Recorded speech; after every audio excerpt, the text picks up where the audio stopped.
दोस्तों नमस्कार।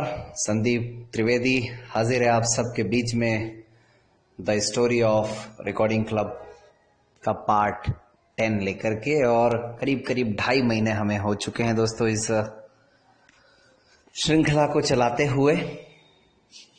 बड़ा एक अलग सा अनुभव है मेरे लिए, खासकर तब जब कई बार कुछ साथियों की तरफ से मैं सुनता हूँ, मैसेजेस वो करते हैं मुझे कि वो लोग सुनते हैं। बड़े नए नए साथियों का पता चलता है कि वो भी इन ऑडियोज़ को सुनते हैं। और किसी ने तो मुझे यहाँ तक भी कहा कि हर परिस्थिति में आपका एक अलग भाव नज़र आता है। तो पता नहीं ऐसा क्यों हो रहा है या हुआ है, ऐसा मुझे नहीं पता, लेकिन मुझे लगता है कि जो कुछ मैं कहूँ या जो कुछ मैं बताऊं, जैसा कि मैंने शुरू में निवेदन किया था कि वो वही हो जो कुछ हुआ है। ना तो उसमें कोई बनावटीपन हो, ना कोई उसमें अतिशयोक्तिपूर्ण कोई बात हो। और यहाँ पर मेरा आज मैं उन साथियों से भी आह्वान करता हूं कि इन घटनाओं के दौरान जो लोग साक्षी रहे, ऐसे बहुत लोग हैं जो उस समय स्टूडेंट थे या मेरे मित्र थे, मेरे आसपास थे, जो इन चीज़ों को होते हुए देख रहे थे, अगर उन्हें भी कुछ ऐसा याद आता है तो ज़रूर मुझे अवगत करवाएं, ताकि अगर मैं कुछ भूल रहा हूं या मुझसे कुछ छूट रहा है तो उसको भी इन घटनाओं के दौरान, इन कहानियों में शामिल किया जा सके। खैर, तो पिछली बार ये चर्चा हो रही थी कि एक बुक कुछ हमारे स्टूडेंट्स ने दी थी, जो कि शायद हिंदी की थी, हिंदी विषय से संबंधित, और उसको रिकॉर्ड किया गया। और जो सॉफ्टवेयर था दोस्तों जिसमें रिकॉर्ड किया गया, मैं आज उसका भी नाम बता देता हूं। उसका नाम था OBI, जिस सॉफ्टवेयर से मैंने शुरुआत की। क्योंकि इस पूरी रिसर्च के दौरान, इस पूरी खोजबीन के दौरान पता ये चला कि ओबी वो सॉफ्टवेयर है जो डेजी टॉकिंग बुक्स बनाने में काम आता है। तो ओबी सॉफ्टवेयर मैंने ढूंढ लिया था, ये सब आप जानते हैं, लेकिन मैंने जिस बात को स्किप किया, छोड़ा जिस बात को, वो ये थी कि ये डेजी फॉर्मेट में रिकॉर्डिंग करने की जो जानकारी हासिल करने की मेरी जो प्रक्रिया रही, वो उतनी आसान नहीं थी जितनी आसानी से मैंने आप सबको बता दिया।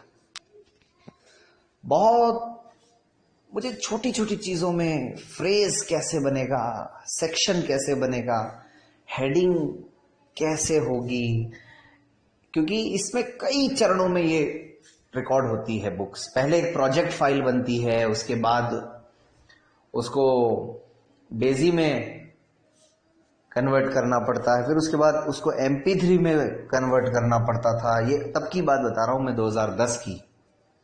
तो इतनी सारी प्रोसेसेस। और मेरे लिए दोस्तों बाद में मुझे बहुत बाद एहसास हुआ कि मेरे लिए ये सब चीजें बहुत महत्वपूर्ण क्यों रही। उसका भी रीजन मैं बताता हूं कि राजस्थान के बाहर का तो खैर मुझे कोई अनुभव नहीं है, लेकिन राजस्थान में कम से कम 2 लोग ऐसे थे जिन्हें मैं जानता था, जो कि दिल्ली में जाकर के डेजी बुक्स बनाने की ट्रेनिंग लेकर के आए थे। लेकिन आज वो लोग अपने अपने जॉब्स में बिजी हैं, रिकॉर्डिंग का काम वो नहीं कर रहे हैं।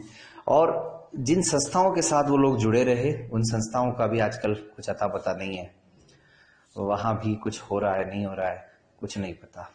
कुल मिला के उसके बाद मेरे को ये एहसास तो हो चला था कि ये कुछ अलग होने जा रहा है, कुछ नया होने जा रहा है, जो कि जिसकी शायद हमारे प्रदेश में बहुत आवश्यकता है। और जो बड़ी बड़े स्टूडियोज बने हुए थे, उन स्टूडियोज का उतना उपयोग हो नहीं पा रहा है, या उतना उपयोग जो वहाँ के कर्ता धर्ता है वो कर नहीं पा रहे हैं, क्योंकि शायद उन्हें कोई समर्पित व्यक्ति नहीं मिल पा रहा है, या फिर इस ओर ज्यादा लोगों का ध्यान नहीं है। तो ये जब बुक बनाई हमने उस समय, मेरी एक फ्रेंड हुआ करती थी प्रिया भटनागर, आज भी हैं वो। तो जब ये बुक का प्रस्ताव मैडम वगैरह के पास गया, प्रिंसिपल मैडम वगैरह के पास, तो हमने उसको पूरा एक फॉर्मल वे में उसको किया हमने कि भाई हम स्कूल के कैंपस में रिकॉर्डिंग करेंगे, क्योंकि स्कूल में लैब बनी हुई थी और इसके लिए हमारे पास एक रीडर भी है। और उनको रिकॉर्डिंग का जो खर्च है वो हम जो बच्चे रिकॉर्ड करवाएंगे उनसे ही उनको लेकर के देंगे। ऐसी व्यवस्था उस समय सुनिश्चित की गई।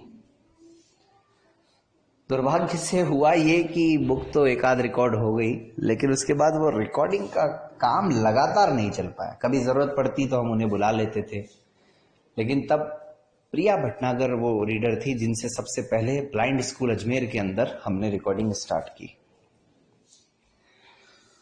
और वो मेरी क्लासमेट थी, ये तो मैं बता ही चुका हूं, लेकिन उनकी आवाज अच्छी थी तो मुझे लगा कि रिकॉर्डिंग करवाई जानी चाहिए। और मेरे लिए काफी समय से परिचित भी थी, सबसे अच्छी बात ये भी थी।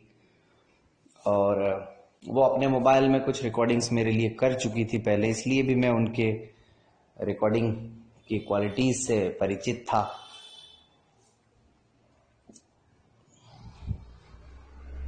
तो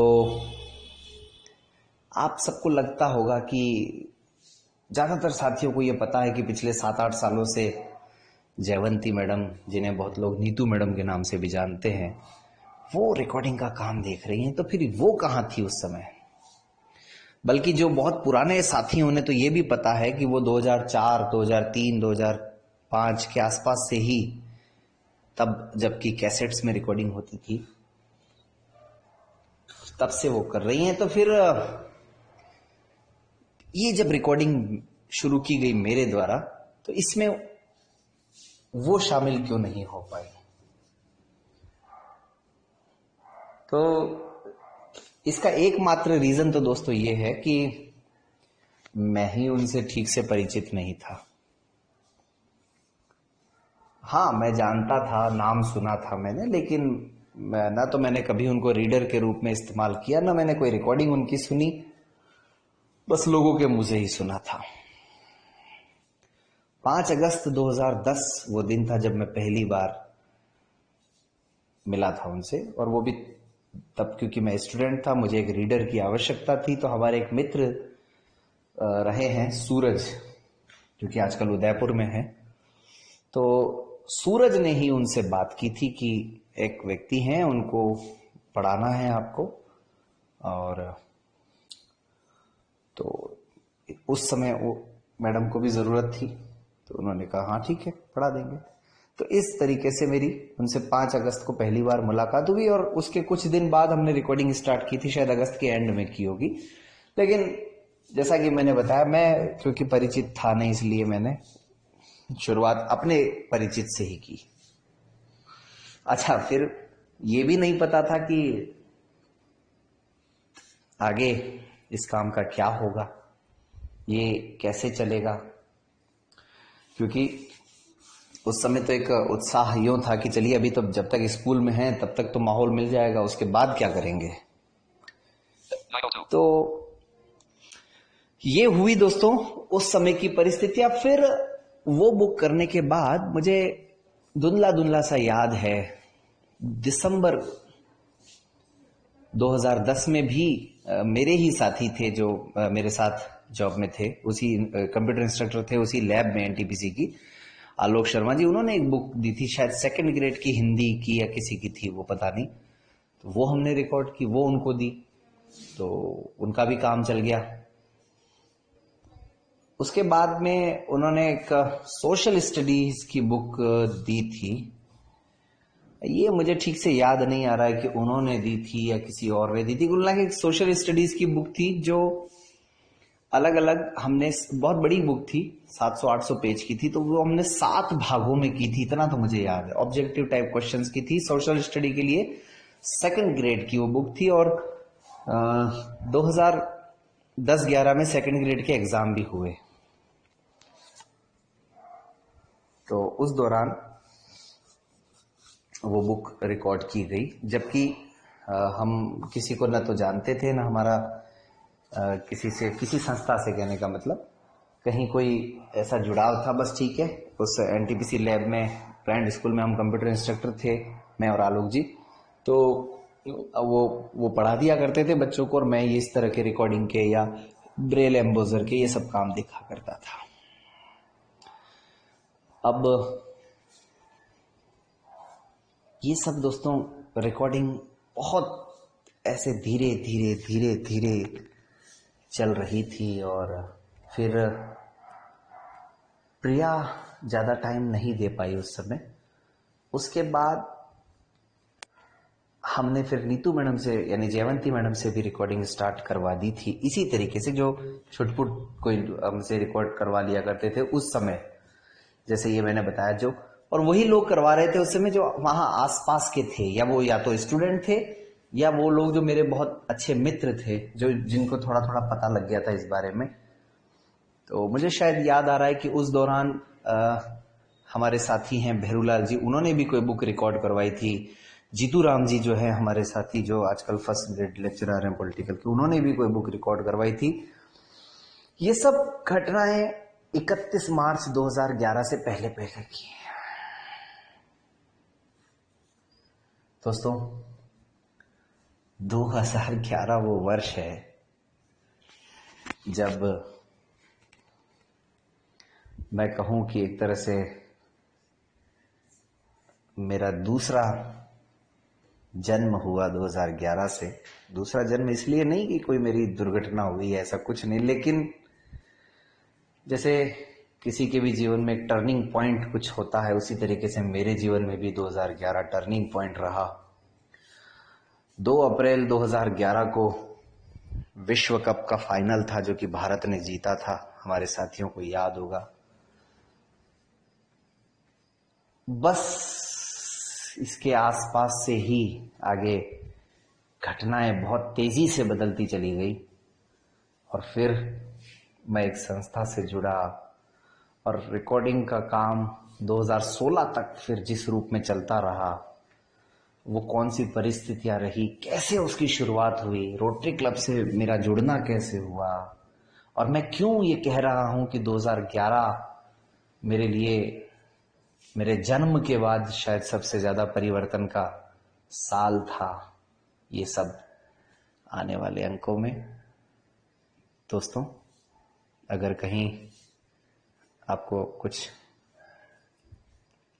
अटपटा लगता हो तो भी बताएं कुछ, और इसमें मेरी तरफ से मेरे कहने में कोई कमी हो तो वो भी बताएं। मैं किस रूप में और इसको कह सकता हूं, कहीं मैं अधिक शब्दों का प्रयोग तो नहीं कर रहा हूं। आप लोग अपनी प्रतिक्रियाएं जरूर दें। धन्यवाद।